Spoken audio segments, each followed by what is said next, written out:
Hello friends, welcome to our channel. இன்னைக்கு வந்து நம்ம என்ன ரெசிபி பார்க்க போறோம்னா, குக் வித் கோமல்ல விடிவி கணேஷ் அவர் பண்ண கேரளா புட்டு கடலைக்கறி. இது ரெண்டும் நம்ம எப்படி பண்றதுன்னு பார்க்கலாம். அதுக்கு ஃபர்ஸ்ட் வந்து ஒரு கடாயை வச்சுக்கோங்க. எப்பவுமே கேரளா ரெசிபினாலே நம்ம வந்து தேங்காய் எண்ணெயில தான் சமைக்கணும், அப்பதான் வந்து கரெக்டா இருக்கும். அதுக்கு ஃபர்ஸ்ட் வந்து ஒரு 2 ஸ்பூன் தேங்காய் எண்ணெய் எடுத்துக்கோங்க. இப்ப பாத்தீங்கன்னா எண்ணெய் வந்து நல்லா சூடாயிடுச்சு. இப்ப இதுல ஒரு துண்டு பட்டை, 3 கிராம்பு, 2 ஏலக்காய், 1 ஸ்பூன் சோம்பு சேர்த்திக்கோங்க. இப்ப வந்து இது நல்லா ஃப்ரை ஆகட்டும். அடுத்தது ஒரு பெரிய வெங்காயத்தை இந்த மாதிரி ஸ்லைஸ் பண்ணி வச்சிருக்கோம். இப்ப நம்ம சேர்த்திடலாம். இப்ப இதுல தேவையான அளவு உப்பு சேர்த்திக்கோங்க. இப்ப இதை நல்லா ஃப்ரை பண்ணி விட்டுருங்க. ஃபர்ஸ்ட் வெங்காயம் வந்து நல்லா ஃப்ரை ஆகட்டும். இப்ப பாத்தீங்கன்னா வெங்காயம் வந்து நல்லா வதங்கிடுச்சு. இப்ப இதுல 1/2 ஸ்பூன் மஞ்சள் தூள், 1 ஸ்பூன் மிளகாய் தூள், 1 ஸ்பூன் மல்லித்தூள், 1 ஸ்பூன் கரம் மசாலா இப்போ எல்லாத்தையும் சேர்த்துட்டு நல்லா ஃப்ரை பண்ணி விட்டுருங்க. அடுத்தது ஒரு துண்டு இஞ்சி இந்த மாதிரி பொடியாக கட் பண்ணி வச்சுக்கிறோம். இப்போ நம்ம சேர்த்திடலாம். ஒரு 10 பல் பூண்டு சேர்த்திக்கோங்க.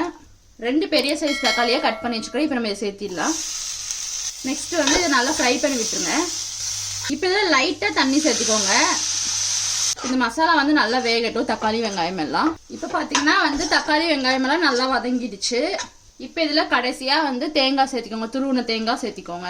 கேரளா டிஷ்னாலே பார்த்தீங்கன்னா மெயின் இந்த தேங்காய் எண்ணெய் இதுதான் வந்து மெயினாக அவங்க நிறைய யூஸ் பண்ணுவாங்க. இப்போ இது நல்லா ஃப்ரை பண்ணி விட்டுருங்க. அவ்வளோதான், மசாலா ரெடி ஆயிடுச்சு. இப்போ இதை ஆற வச்சுட்டு ஒரு மிக்ஸி ஜாரில் போட்டு ரொம்ப பேஸ்ட்டாக அரைச்சிடாதீங்க, கொஞ்சம் வந்து கொரனே அரைச்சி எடுத்துக்கோங்க. ஃபஸ்ட்டு பார்த்தீங்கன்னா நம்ம வந்து புட்டு ரெடி பண்ணிடலாம். அதுக்கு ஃபர்ஸ்ட் வந்து சுடு தண்ணி வச்சுக்கோங்க. அவங்க பார்த்தீங்கன்னா ரவை புட்டு, அதுக்கப்புறமா கோதுமை புட்டு, இது ரெண்டுமே பண்ணியிருந்தாங்க. நான் உங்களுக்கு ரெண்டுமே ரெசிபி காட்டுறேன். ஃபர்ஸ்ட் சுடு தண்ணிக்கு வச்சுக்கோங்க தண்ணியை. ஃபர்ஸ்ட் ஒரு மிக்சிங் பவுலில் கோதுமை மாவு எடுத்துக்கோங்க.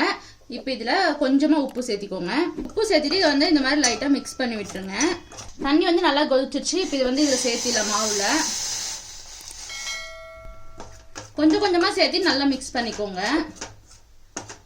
இப்போலாம் பார்த்தீங்கன்னா உங்களுக்கு இந்த கோதுமை புட்டு, ராகி புட்டு, இது எல்லாமே வந்து அப்படியே ரெடிமேட் மிக்ஸே உங்களுக்கு நிறையா விற்கிறாங்க. ரெட் ரைஸ் இருக்குல்ல, அதில் புட்டு பண்ணக்கூடியது எல்லாமே வந்து இப்போ ரெடிமேடாகவே விற்கிறாங்க.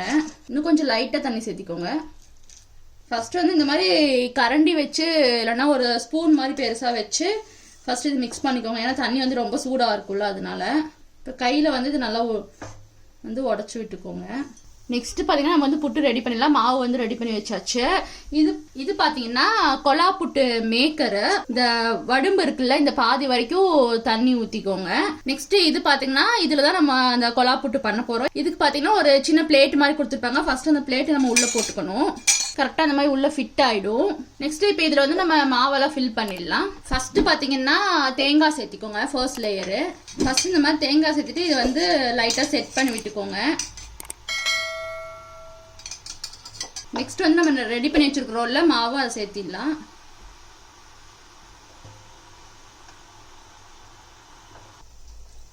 மறுபடியும் நெக்ஸ்ட் லேயரும் பார்த்தீங்கன்னா தேங்காய் சேர்த்திக்கோங்க.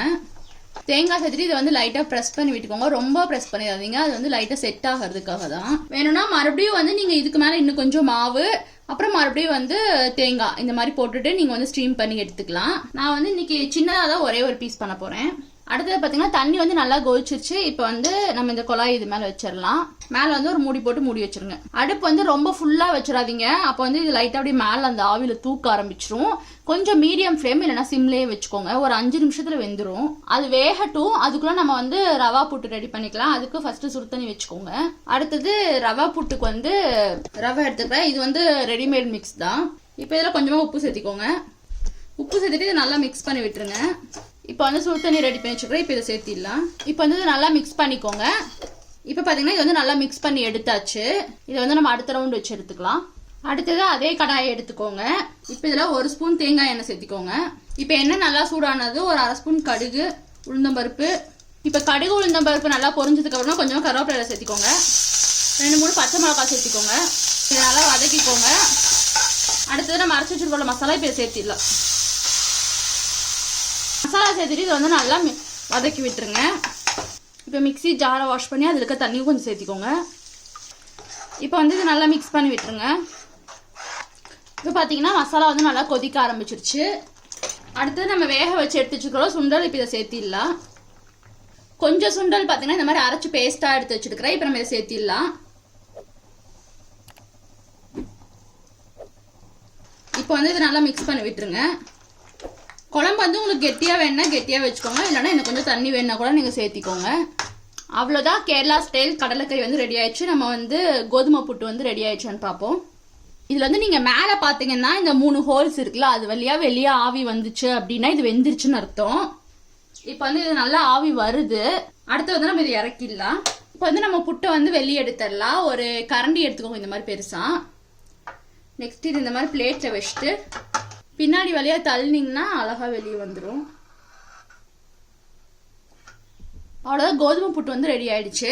நெக்ஸ்ட் வந்து அதே மாதிரி ஃபர்ஸ்ட் தேங்காய் சேர்த்திக்கோங்க. அடுத்தது பார்த்தீங்கன்னா இந்த மாவு சேர்த்திக்கோங்க. ஃபர்ஸ்ட் வந்து லைட்டாக ப்ரெஸ் பண்ணிக்கோங்க.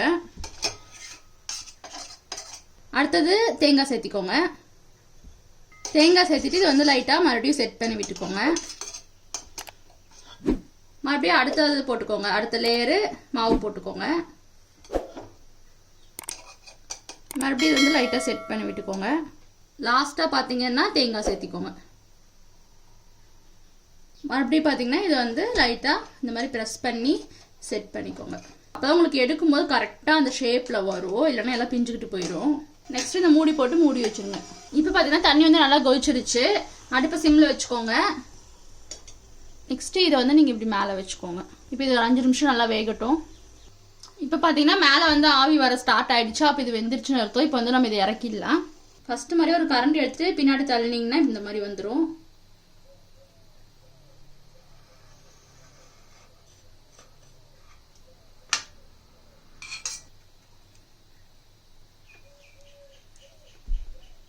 எப்படி சூப்பரா இந்த கொலாப்புட்டு ரெடி ஆயிருக்குதுன்னு பாருங்களேன். இது கோதுமையில பண்ணது. இது வந்து இதை நான் ஃபர்ஸ்ட் டைம் பண்றேன். ஆக்சுவலா இந்த ரவை வச்சு பண்ணக்கூடிய புட்டு நாங்க அடிக்கடி பண்ணிட்டு தான் இருப்போம். அவ்வளவுதான், நம்மளோட டிஷ் வந்து கம்ப்ளீட் ஆயிடுச்சு. அதாவது குக் வித் கோமாளியில விடிவி கணேஷ் இருக்கிறாருல, அவரு பண்ண கேரளா புட்டு, அதுக்கப்புறமா கடலைக்கறி, இது ரெண்டுமே ரெடி ஆயிடுச்சு. நீங்களும் இதை வீட்டுல ட்ரை பண்ணி பாருங்க. இனி அடுத்தடுத்து வர வீடியோஸ் எல்லாம் பாத்தீங்கன்னா உங்களுக்கு குக் வித் கோமாளியில் வர ரெசிபிஸ் எல்லாம் நான் போடுறேன். உங்களுக்கு அந்த ரெசிபிஸ் எல்லாம் நான் அப்லோட் பண்ணதும் வரணும்னா நீங்க கீழே இருக்கிற ரெட் கலர் சப்ஸ்கிரைப் பட்டனை கிளிக் பண்ணிட்டு பக்கத்துல இருக்கிற நோட்டிபிகேஷன் பெல்லையும் கிளிக் பண்ணி ஆல் நோட்டிபிகேஷன் அப்படின்னு சொல்லிட்டு ஒரு ஆப்ஷன் காட்டும், அதையும் நீங்க கிளிக் பண்ணி வச்சுக்கோங்க. அப்பதான் நான் ரெசிபிஸ் போட்டது உங்களுக்கு வீடியோ வந்து நோட்டிபிகேஷன் வரும். நிறைய பேர் வந்து சப்ஸ்கிரைப் பண்ணாமே பார்த்துட்டு இருக்கிறீங்க. ப்ளீஸ் சப்ஸ்கிரைப் பண்ணீங்கன்னா எனக்கு வந்து ரொம்ப மோட்டிவேஷனா இருக்கும். அவ்வளவுதான், இதோட இந்த வீடியோ முடிஞ்சு. உங்களுக்கு இந்த வீடியோ பிடிச்சிருந்தா லைக் பண்ணுங்க. நம்ம மறுபடியும் அடுத்த வீடியோல பார்க்கலாம்.